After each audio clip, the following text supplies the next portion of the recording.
할렐루야. 우리 아까 최선을 다 못한 것 같아요. 우리 옆에 분들 다시 한번 우리가 이번에 축복하면 좋을 것 같아요. 우리 그리스도의 이름으로 당신을 축복하며 사랑합니다. 우리 옆에 분들 한번 축복하시기 바랍니다.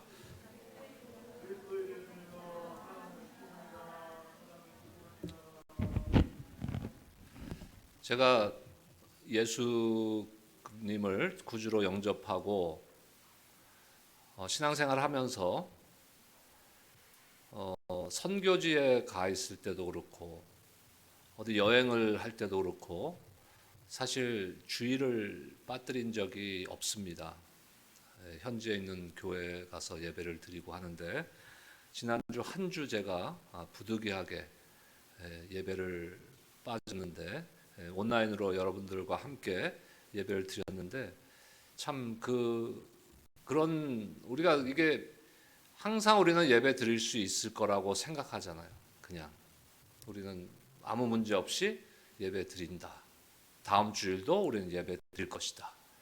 근데 이 예배 드린다는 것이 얼마나 귀하고 감사한 것인지를 그 한 주 하루에 그 주일 예배를 통해서 경험하게 됐습니다. 여러분 지금 미국이 대략 지난 일주일 동안 약 600만 명 정도의 확진자가 그것도 검사한 사람들만 지금 해당되는 거기 때문에 실제로는 더 많을 수도 있다고 생각되어집니다. 그러니까 하루에 80여만 명이 지금 확진자가 지금 검사 결과가 지난 일주일 동안 평균치가 나오고 있습니다.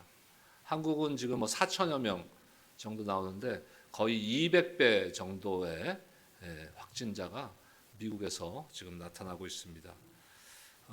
2022년도를 우리가 작년부터 제가 준비하고 기도하면서 또 올해를 시작하면서 참 많은 기대를 하고 또 우리 안에 또 혹이라도 좀 식어 있는 열정이 있고 열심히 좀 식어 있다면은 그것을 다시 한번 힘을 내서 2022년도에 하나님의 놀라우신 축복과 은혜를 우리가 경험하자 하는 마음을 저도 그리고 교회도 다잡았는데 참 신년에 어려운 상황 가운데 있습니다. 오늘 말씀을 준비하면서 그런 가운데서 우리가 무엇을 해야 될까 하는 생각을 해보았습니다. 오늘 우리 목사님 김강원 목사님 광고해 주셨지만 우리가 한 달에 한 번 이건 작년부터 계획했던 건데 우리가 좀 걷고 또 함께 교제하고 또 이 지역을 위해서 지역 사회를 위해서 우리가 기도하자.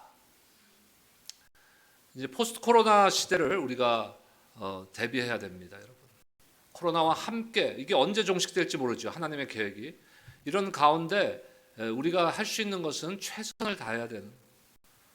억지로 전에처럼 계속 모이고 밥 먹고 이런 것보다는 좀 지혜롭게 우리가 온라인을 통해서 모임을 좀 더 활성화하고 또 야외에서의 그 간단한 모임을 통해서 우리가 하지 못하고 있는 교제를 좀 하고 하는 것을 우리가 집중적으로 좀 하려고 하고 있습니다.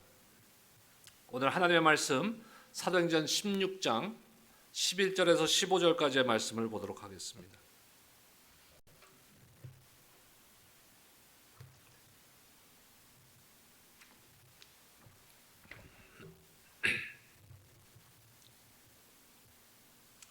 사도행전 16장 11절에서 15절까지의 말씀 저와 여러분들 한 절씩 교독하도록 하겠습니다. 우리가 드로아에서 배로 떠나 사모드라게로 직행하여 이튿날 네아폴리로 가고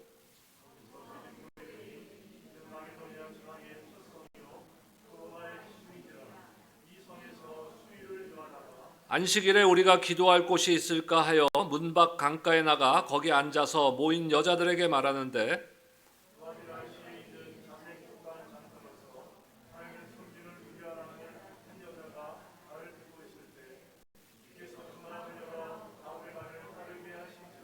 함께요. 그와 그 집이 다 세례를 받고 우리에게 청하여 이르되 만일 나를 주 믿는 자로 알거든 내 집에 들어와 유하라 하고 강권하여 머물게 하니라. 아멘. 서두에 말씀드렸지만 지금 코로나가 2년이 지금 지나갔죠. 2년이 지나갔는데 3년째 접어들고 있는데 언제 이것이 끝날지, 그리고 불과 몇 달 전만 해도 이 오미크론이라는 그 변이 바이러스가 발생하기 전까지는 멀리 있는, 우리와 가까이 있지 않고 멀리 있는 것이다, 이렇게만 생각했습니다. 근데 저희 같이 큰 모임이 아닌 교회도 제가 알기로 이미 3가정이 코로나에 걸렸었고 지금 다 완치돼서 오늘 예배에 다 참석했습니다. 우리 최병수 목사님도 오늘 못 오시는 줄 알았는데 이렇게 또 바쁘게 오신 것 같아요. 우리 동료 목사님이 그 큰 아들이 저희 작은 아들하고 친구인데 그 큰 아들이 확진이 돼서 그 목사님께서 또 오늘 부득이하게 교회를 못 가게 되셨다고 우리 최 목사님이 아마 9시 반 예배 설교하시고 오신 것 같습니다. 참 이런 상황 가운데 참 때로는 우리가 기대했던 거, 우리가 예상했던 것, 내가 소원했던 것, 내가 바라보는 것과는 반대 현상이 일어날 수 있는 것이에요. 오늘 말씀은 16장의 1절부터 사실 15절까지의 말씀인데 우리가 15장의 마지막 부분은 제가 조금 스킵했습니다. 근데 그 부분은 어떤 부분이냐면요, 바울과 바나바가 견해의 차이가 생겨서 서로 사역을 흩어지게 됩니다. 따로 하게 됩니다. 여기서 우리가 한 가지 주의할 점이 있어요. 바울과 바나바도 이렇게 나눠서 사역함으로써 또 하나님의 나라를 확장해 나가는구나. 그럴 수 있죠. 하지만 이것을 우리가 일반화하면 안 되는 거예요. 무슨 말씀이냐면요, 이랬기 때문에 모든 것은 우리가 나눠서 또 하고 나눠서 하고 그래서 교회도 나눠지고 하는 거 하나님의 뜻이다, 이렇게 일반화하면 안 된다는 것이에요. 하나님이 어떠한 상황 가운데서도 하나님의 계획과 하나님의 뜻을 반드시 이루시는 분이십니다. 그것은 하나님의 입장이고 우리의 입장에서는 우리가 최선을 다해야 돼요. 그리고 하나됨으로써 최선을 다해서 교회를 우리가 섬겨야 되는 것입니다. 바울과 바나바가 흩어진 후에 이제 2차 전도 여행, 선교 여행을 시작하면서 더베와 루스드라를 다시 방문합니다. 다시 방문했다 그랬어요. 그러면 그 전에도 바울이 방문했다는 얘기 아닙니까? 여러분들 혹시 기억하십니까? 언제 사도 바울이 이곳을 방문했습니까? 그곳에서 날 때부터 걷지 못하는 사람을 일으킨, 기적을 일으킨 그곳이에요. 그 사람들이 바울을, 그리고 바울 일행을 신격화해서 우상화해서 막 떠받들려고 하다가 결국은 그곳에서 돌을 맞고 죽을 뻔했던, 성 밖으로 끌려나가서 죽을 뻔했던 바로 그곳입니다. 자, 우리가 만약에 그런 경험을 한 곳을 지나게 된다면, 내가 죽을 뻔했던 그곳 사람들이 나를 죽이려고 했던 그러한 장소를 우리가 지나가게 된다면 우리가 어땠을까요? 피하겠죠. 그것을 가지 않겠죠. 하지만 사도 바울은 그곳을 다시 방문합니다. 이곳을 다시 찾은 사도 바울은 그곳에서 뿌려진 복음의 씨앗이 놀라운 열매를 맺고 있음을 보게 됩니다. 바울은 심한 박해를 받으면 전도했던 지역에 교회가 자라고 있다는 것만은 얼마나 감격스러웠겠어요. 게다가 어린 소년이었던 디모데가 성장한 것을 보고 또 기쁨이 넘치는, 그리고 디모데를 자신의 계승자로, 자신의 제자로 삼습니다. 어쩌면 그 지역에서 사도 바울의 사역에 첫 열매가 된 것이 디모데를 통해서인지도 모르겠어요. 바울은 일평생 디모데를 지지해 줍니다. 디모데를 서포트해 줍니다. 그리고 디모데도 일평생 사역을 해가면서 바울을 존중하고 바울을 떠나지 않습니다. 이와 같이 하나님의 사역은요, 복음의 씨앗이 뿌려져서 놀라운 하나님의 그 역사 가운데 부흥과 성장이 나타나게 되어 있는 것이, 많은 열매를 맺게 됩니다. 근데 우리가 과일나무, 저는 사실 나무나 식물 이런 거하고 별로 친하질 않아요. 별로 좋아하질 않아요. 그러니까 보는 건 좋은데 뭐 내가 가꾼다든지 뭐 이런 건 안 합니다. 그래서 우리 집에 뒷마당에 뭐 이렇게 나무 치고 이런 거는 제가 안 해요. 누가 하겠어요? 그러니까 결혼할 때 잘 생각하셔야 돼요. 근데 과일나무를 보면 우리 상식적으로 과일나무를 갖다 심으면 바로 열매 맺는 게 아니잖아요. 열매 맺는. 뭐 나무 종류에 따라서 좀 차이가 있겠지만 몇 년간 공을 들여야 이제 첫 번째 열매를 맺습니다. 근데 보통은 그 첫 번째 맺은 열매는 먹을 수 있는 맛있는 열매가 아니에요. 맛이 없어요. 보통은. 그런데 맛이 없고 뭐 별로 볼품 없는 그런 첫 열매지만 그 첫 열매가 있어야만 그 다음에 풍성한 열매가 맺게 되는 것입니다. 오늘 말씀을 통해서 첫 열매의 그 축복의 은혜를 우리가 말씀 가운데 경험하는 시간이 되시기를 주의 이름으로 축원합니다. 소아시아의 바울이 뿌린 씨앗들을 통해서 열매들이 맺기 시작했고 교회들이 부흥했습니다. 이번 주 암송 구절이죠. 4절과 5절 말씀 다시 한번 보겠습니다. 여러 성으로 다녀갈 때 예루살렘에 있는 사도와 장로들이 작정한 규례를 그들에게 주어 지키게 하니 이에 여러 교회가 믿음이 더 굳건해지고 수가 날마다 늘어가니라. 여러분, 우리가 기도하는 건 무엇이에요? 이 사도행전의 놀라운 역사가, 이 소아시아에 일어났던 놀라운 역사가, 또 오늘 말씀의 후반부에 나오는 빌립보 지역에 일어난 놀라운 부흥의 역사가 2022년도 오렌지 카운티 우리 교회에서 일어나는 것을 기대하고 소망합니다. 그것을 위해서 우리가 쓰임받기를 원하는 것이. 이 그 부흥의 역사 가운데 사도 바울은 이제 소아시아 북부로 가고자 하는 계획을 세웠습니다. 근데 그 길이 막혀버리는 거예요. 누가 막았어요? 6절과 7절 말씀 보겠습니다. 함께 읽겠습니다. 시작. 성령이 아시아에서 말씀을 전하지 못하게 하시거늘 그들이 부르기아와 갈라디아 땅으로 다녀가 무시아 앞에 이르되 비두니아로 가고자 애쓰되 예수의 영이 허락하지 아니하시는지라. 예수의 영이 허락하지 아니하시는지라. 6절 보세요. 성령이 아시아에서 말씀을 전하지 못하게 하시거늘. 결국 성령이 막았다는 것이에요. 상식적으로 성령이 말씀 전하는 일을 막았다. 성령이 전도하는 일을 막았다는 것이에요.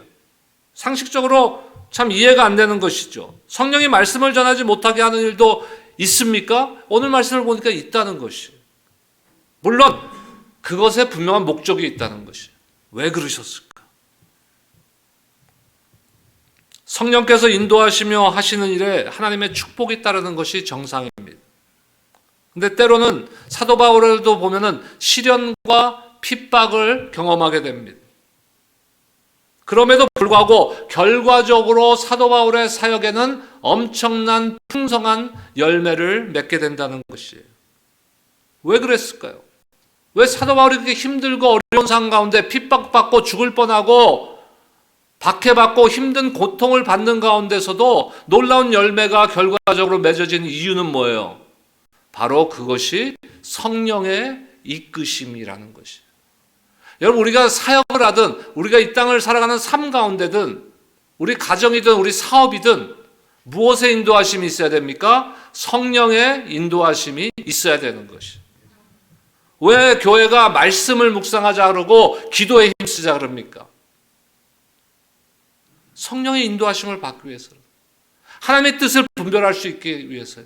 가만히 있는데 자다가 꿈꾸는데 하나님께서 나타나셔서 나에게 말씀을, 하나님 물론 그러실 수 있는 분이지만 그거를 기대하고 신앙생활하면 안 되는 것이죠. 소아시아에서는 성령께서 더 이상 전도하지 못하게 하셨기 때문에 사도 바울이 이제 부르기아와 갈라디아 땅을 아무리 다니며 복음을 전해도 뭐가 없었어요? 열매가 없었다는 것이죠.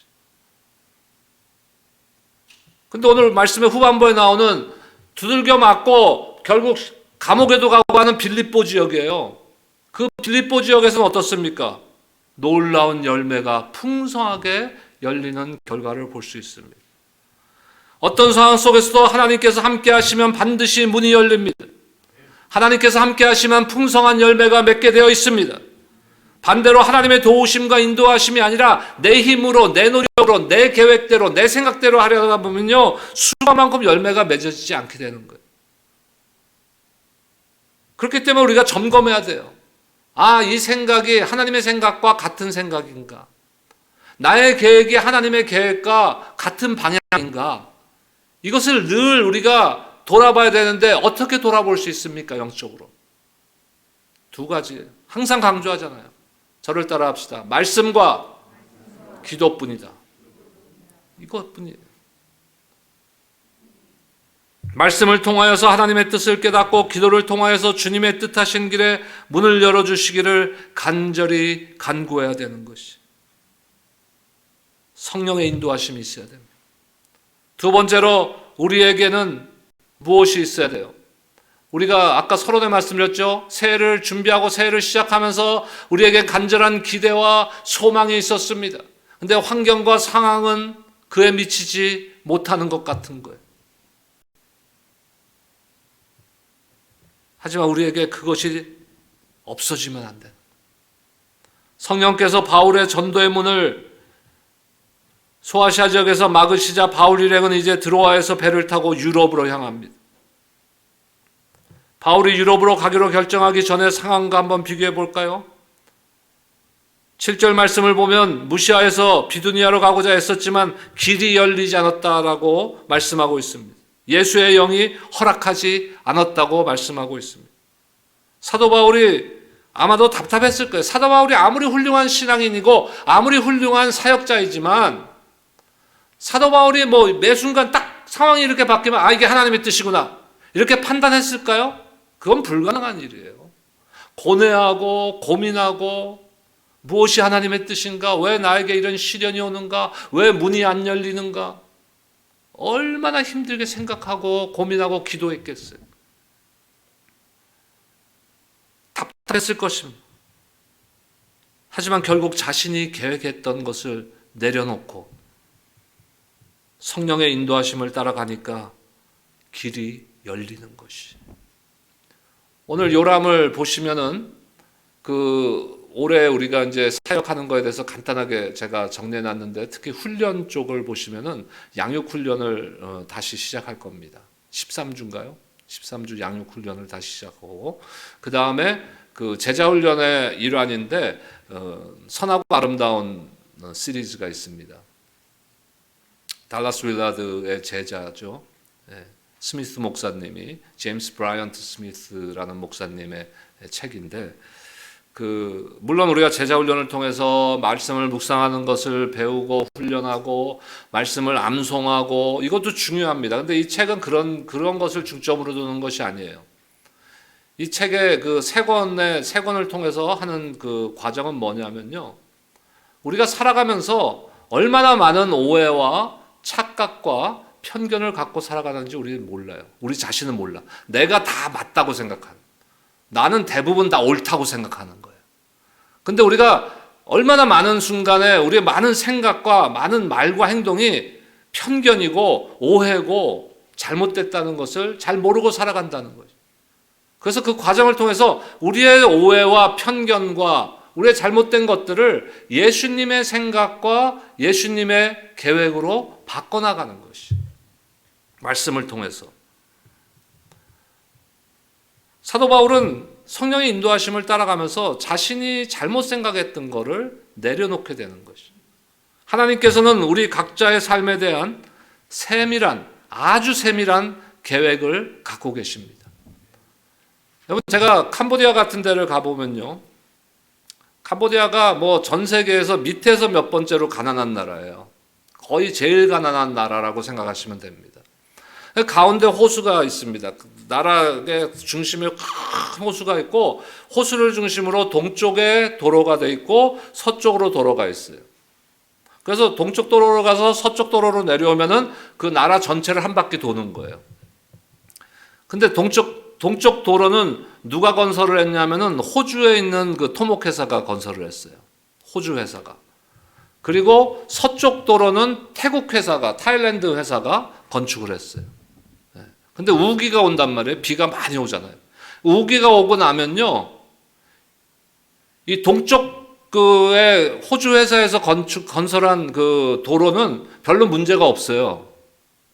근데 이 서쪽 쪽에 건설한 그 도로는요, 매해 보수공사를 해야 돼요. 제가 뭐 태국을 비하하는 건 아니고 그 현실이 그래요. 그래서 호주에서 그 시공한 토목 회사는요, 한 번 돈을 벌었잖아요. 공사에서. 그걸로 땡. 더 이상 돈이 인감이 없어 거기에. 근데 태국 회사는 매년 돈을 벌어요. 부실 공사를 해갖고 또 무너지고 내년에 또 무너지고. 한국 뉴스를 보니까 며칠 전에 한국에서 광주인가 거기서 아파트 37층짜리 아파트를 짓고 있는데 아직 완공도 안 된 거예요. 짓고 있는 거예요. 짓고 있는데 무너져 버렸어요. 야, 이건 캄보디아도 아니고 세계에서 경제적으로 10위권 안에 들어가는 대한민국이 이런 일이 일어나는. 왜 일어났을까요, 여러분? 왜 그런 일이 일어났을까요? 뭐 여러 가지 이유가 있겠지만 크게 두 가지예요. 두 가지 중에 하나예요. 애시당초 설계가 잘못됐든지, 건축 설계가 잘못됐든지, 아니면은 설계대로 공사를 안 했든지, 두 중에 하나예요. 제가 왜 갑자기 그 설계 얘기를 합니까? 여러분, 우리가 좋아하는 찬양 중에 이사야 43장 말씀을 찬양으로 한, 가사로 한 찬양이 있어요. 나의 안에 거하라. 내가 너를 지명하였나니 너는 내 것이라. 그 말씀 한번 볼까요? 43장 1절. 야곱아 너를 창조하신 여호와께서 지금 말씀하시느니라. 이스라엘아 너를 지으신 이가 말씀하시느니라. 너는 두려워하지 말라. 내가 너를 구속하였고 내가 너를 지명하여 불렀나니 너는 내 것이라. 하나님께서 우리는 누구의 것이다? 하나님의 소유라고 지금 선언하고 계십니다. 그러면서 우리를 뭐라고 부릅니까? 야곱아 너를 창조하신 하나님께서, 이스라엘아 너를 지으신 이가. 자, 창조하신 거와 지으신 이가 거의 같은 단어 아닙니까? 근데 개역 한글판, 우리 이전에 번역 보던 우리 개역 개정을 보고 있는데 개역 한글판에는요, 창조하시는 같은 창조하신인데 지으신 대신에 뭐로 번역되어 있었냐면은 조성하신 이렇게 됐어요. 그러니까 영어 성경을 보면 우리가 좀 더 쉽게 이해할 수가 있는데 창조했다는 단어는 영어 그대로 create. 그 다음에 조성했다, 지으셨다는 단어는 영어 대부분의 번역들이 form, 조성해갔다는 것이. 그러면 무슨 말이냐면요, 창조하셨는데 지으셨다는 단어, form, 조성했다는 그 단어는요, 좀 더 디테일하게 말씀하시는 거예요. 하나님이 우리를 지으신 것에 대해서, 우리를 창조하신 것에 대해서 좀 더 디테일하게, 세부적으로, 세밀하게 지금 말씀하고 계신 것이에요. 그것이 무엇이냐면요, 제가 건축 얘기했죠. 무너졌다, 뭐 건축 설계가 잘못됐든지 아니면 뭐 설계대로 안 했든지, 이 지으셨다는 것이 바로 하나님께서 저와 여러분들의 삶에 한치의 오차도 없이 블루프린트, 설계도를 갖고 계시다는 것이죠. 여러분들의 삶의 매 순간순간마다 우연인 것 같고 하나님이 간섭 안 하시는 것 같지만 그런 것은 없다는 것이에요, 여러분. 매 순간 우리의 호흡이 있을 때까지 주님이 여러분들의 삶을 계획하시고 조성하시고 주관하시는 줄로 믿습니다. 근데 계획이 아무리 잘 돼 있고 설계도가 제대로 돼 있어도 시공을 잘못하면 안 되는 거 아니에요. 하나님께서는 그러실 수가 없는 분이에요. 하나님은 완전하신 분이십니다. 완전한 계획, 완벽하고 오류 없는 계획을 여러분들의 삶을 향하여서 갖고 계시다는 것을 여러분들 믿으시기 바랍니다. 그리고 그것을 이루시기에 부족함이 없는 전지전능하신 하나님이십니다. 완전하신 하나님이십니다. 바울이 사역을 하면서 당한 어려움과 핍박을 한번 생각해 보세요. 어떻게 그 힘든, 심지어는 목숨까지 위태로웠던 상황 속에서 복음을 전하는 것을 포기하지 않고 더 힘쓰고 핍박받으면 더 힘쓸 수가 있었을까요? 우리의 삶과 비교해 볼 때 어떤 차이가 있는 것 같아요? 우리는 조금이라도 힘들고 불평하면요, 기쁨을 잃어버려요. 그저 조그만 일을 해놓고도 내 공로를 세우기에 바쁩니다. 저는 하나님께서 오렌지 카운티 우리 교회에 부족하지만 하나님께서 맡겨주셨어요. 영적 리더의 역할을 맡겨주셨어요. 여러분들에게 감히 권면합니다. 여러분들의 영적 기준을 높이시기 바랍니다. 여러분들의 기준에 머물러 있으면 안 돼요. 성경에서 나타난 믿음의 모험들을 살펴보시기 바랍니다. 여러분들을 향한 하나님의 그 위대하신 계획을 바라보시기 바랍니다. 가장 큰 불신앙이 뭔지 아세요? 내가 못하면 하나님도 못한다고 생각하는 거예요. 내 경험으로는 안 됐었기 때문에 지금 또 안 될 거라고 생각하는 거예요. 이게 가장 큰 불신앙이에요. 그것에서 우리가 빠져나와야 되는 거예요.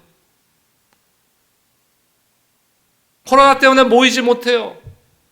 코로나 때문에 우리가 예배 끝나고 애찬하면서 교제도 잘 못해요. 하지만 그런 가운데서도 하나님은 분명한 계획을 갖고 계시다는 것이. 이런 큰 기대감과 소망을 잃지 않고 품을 때 하나님께서는 여러분들의 삶을 통하여 계획하신 모든 일들을 이루어 주실 줄로 믿습니다. 그리고 하나님께서 매 순간마다 여러분들을 인도하시고 보호하심을 경험하시기 바랍니다. 너희가 물 가운데 빠지더라도 물이 너를 침몰하지 못할 것이며 네가 불 가운데 지나더라도 불이 너를 그을리지 못할 것이다. 그 약속의 말씀을 늘 붙드시기 바랍니다. 바울 일행은 빌립보에 도착해서 이제 며칠 머무릅니다. 빌립보는 큰 성이죠. 바울은요, 주로 이렇게 다니면서 누구를 대상으로 전도했어요? 유대인들을 대상으로 전도했어요. 물론 그것이 하나님의 뜻과는 맞지 않아서 나중에 방향이 바뀌지만, 그래서 주로 그 가는 곳마다 어디를 가서 그 말씀을 전했냐면요, 유대 회당을 가서 말씀을 전했어요. 유대 회당을 가서. 거기 가면 유대인들을 만날 수 있으니까. 근데 이제 빌립보에 갔는데 여기는 유대 회당이 없는 거예요. 그 안식일에 왔는데 기도할 곳을 찾습니다. 말씀 전할 곳을 찾습니다. 근데 회당이 없으니까 수소문하다 보니까 누가 얘기를 해주는데 저 강가에 가면은 몇몇 여인들이 모여서 안식일마다 기도하는 곳이 있습니다. 이렇게 전해준 것이. 그래서 그곳을 찾아갑니다. 13절 말씀 보겠습니다. 안식일에 우리가 기도할 곳이 있을까요? 문 밖 강가에 나가 거기 앉아서 모인 여자들에게 말하는데, 우리가 기도할 곳을 아마 누가가 조인해서 바울 사역팀에 조인해서 누가가 우리라는 표현을 썼던 것 같아요. 아마 하나님께서 소아시아에서 말씀을 못 전하게 하고 성령이 막아주시고 방향을 유럽으로 바꿨을 때, 물론 힘들고 어렵고 고생하는 끝에 또 그 장소를 바꿔야 되는 어려움도 있었지만 사도 바울에게는 기대감도 있었을 것이에요. 이게 하나님의 인도하심이라면 이곳에 가면 분명히 놀라운 일이 일어날 것이다. 근데 첫 번째 딱 만난 것이 무엇이에요? 유대 회당이 없는 거예요. 말씀 전할 유대 남자들이 아무도 없는 거예요. 대상이 없는 거예요. 그래서 기도할 곳을 찾아서 갔는데 거기는 여인들만 몇 명 있는 것이. 자신의 기대감보다는 훨씬 더 초라한 지금 모습이라고 생각되어집니다. 12년 전에 제가 큰 꿈을 안고 교회를 개척했습니다.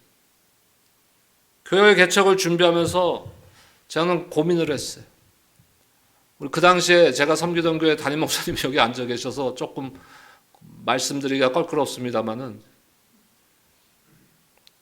우리 목사님께서 막 목회 서신에 쓰시고 금요일 저녁에 또 주일 예배 때 설교 때 광고 때 계속 강조하셨어요. 뭐라고 강조하셨을까요? 김민재 목사님 개척한다는데 여러분들 한 가정이라도 따라가면 혼날 줄 알아. 이러셨을까요? 아니요. 제발 많이 좀 가세요. 제발 많이 갔어요. 저는 걱정을 했어요. 한 반쯤 따라오면 어떡하나. 반은 아니라도 한 200명, 300명만 따라와도 참 내가 욕먹을 것 같은데. 이걸 뭐라고 해요? 착각. 그래서 아까 제가 제임스 브라이언트 스미스 목사님의 책으로 우리가 제자훈련을 다시 재개한다 그랬잖아요. 이런 착각, 오해, 편견, 이거를 바꿔야 되는 거예요. 뭘로 바꿔요? 예수님의 생각으로 바꿔야 되는 거예요. 엄청난 착각이라는 게 이제 현실로 나타났어요. 2010년 4월 4일 날 개척을 이제 하려고 준비하고 있는데 2010년 1월 1일 날 전화가 왔어요. 한 형제가. 저는 사실 가까이 지냈던 형제는 아닌데 뭐 알긴 알지만 제 아내한테 그 양육반 1대1 양육을 훈련을 받았던 형제예요. 목사님 누가 따라온대요? 우리 엄마가 그러는데 아무도 안 따라간다 그러던데. 그래서 우리 엄마가 너라도 가라 그러더래요. 그러니까 지금 오렌지 카운티 우리 교회 전에 제가 예친교회라는 교회 개척했을 때 얘기해요. 1호 성도. 예. 그다음 2호 성도도 있어요. 2호 성도. 2호 성도 여기 앉아 계세요. 놀라운 일 아닙니까? 개척 준비할 때 오셨어요, 권사님. 지난 12년 동안 하나님께서 저에게 가르쳐 주신 것, 제가 배운 것, 제가 경험한 것은 뭐냐면은 내 힘으로는 아무것도 할 수 없다. 여러분, 우리가 성숙해진다는 것이 이거예요. 젊었을 때는 성숙해진다는 것이 내가 더 잘할 수 있고 뭔가 더 잘 해내고 더 똑똑해지고 하는 것이 성숙함이라고 착각하는데 그건 착각이에요. 성숙함이라는 것은 내가 더 이상 내 힘으로는 할 수 있는 게 없다. 그러면 어떻게 돼요? 왜 그게 성숙함입니까? 그래야만 누구를 의지하게 됩니까? 하나님을 의지하게 되는 거예요.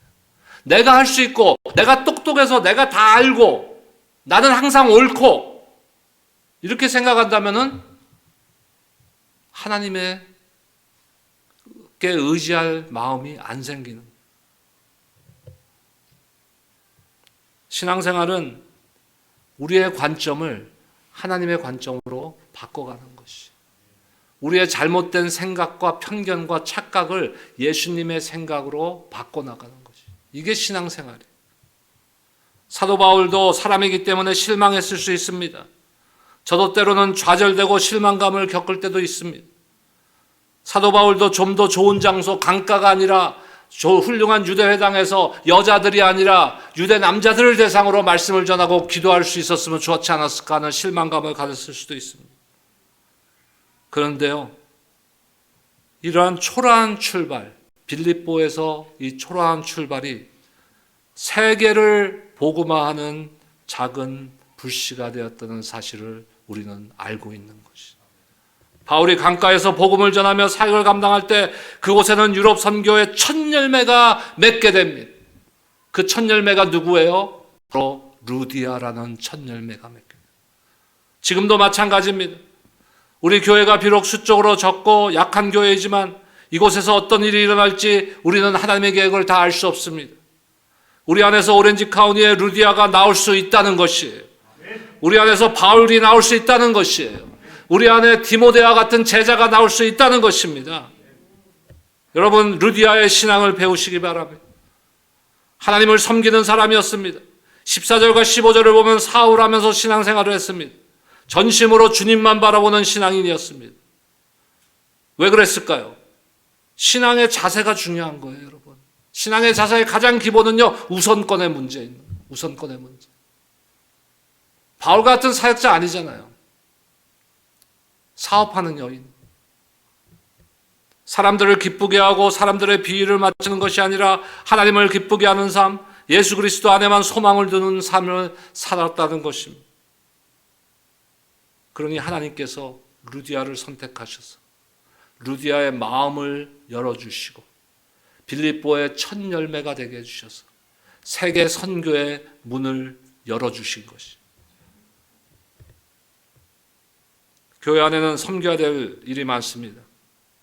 하지만 가장 중요한 건 뭐냐면요, 억지로는 하지 마세요. 억지로는 안 됩니다. 아무리 열심히 해도 예수님의 은혜로 완전히 사로잡힐 때까지는 열매가 없을 수도 있습니다. 섬김의 본을 루디아를 통해서 한번 보시기 바랍니다. 14절 말씀 보겠습니다. 두아디라시에 있는 자색 옷감 장사로서 하나님을 섬기는 루디아라 하는 한 여자가 말을 듣고 있을 때 주께서 그 마음을 열어 바울의 말을 따르게 하신지라. 어떻게 했다고요? 주께서 그 마음의 문을 열었어. 기도하세요.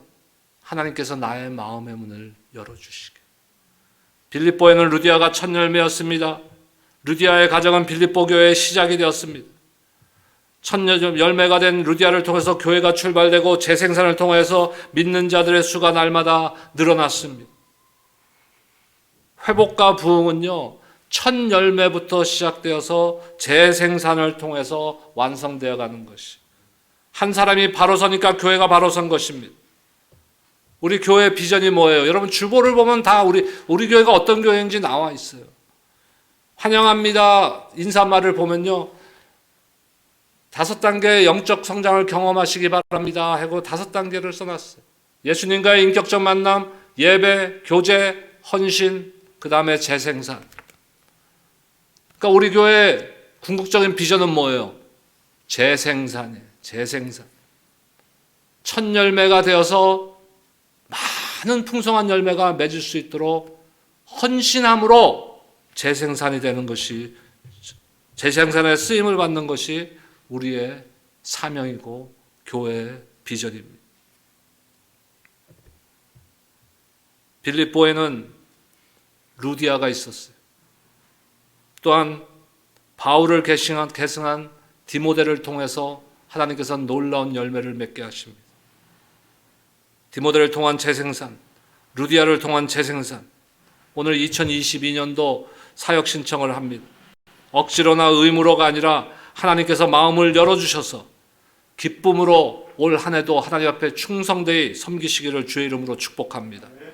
이왕 신앙생활하는데 내가 디모데 같은 신앙인, 루디아와 같은 신앙인이 되어서 첫 열매가 되어서 그 복음의 씨앗이 되어서 많은 열매를 맺는데 주님 앞에 오른손으로 부르들림 받아서 쓰임 받으면 얼마나 좋겠어요.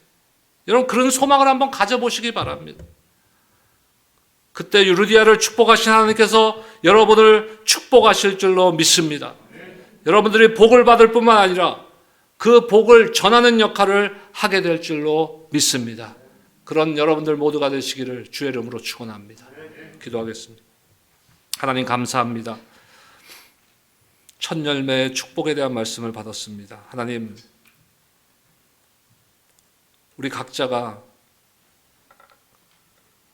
참 그리스도 안에서 이 첫 열매가 되어서 하나님의 나라가 확장되어져 가는데, 하나님의 나라가 완성되어져 가는데 쓰임받는 도구들이 될 수 있도록 주님 축복하여 주시옵소서.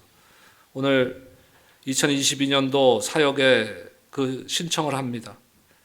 우리 성도들 한 사람 한 사람들의 마음의 문을 열어주시고 기쁜 마음으로, 자원하는 마음으로 섬길 수 있도록 주님 축복하여 주시고, 섬기는 자에게 주님께서 10,000배 이상 갚아주셔서 그 복을 누리며 전할 수 있는 온 성도들이 될 수 있도록 축복하여 주시옵소서. 예수님의 이름으로 기도드립니다. 아멘.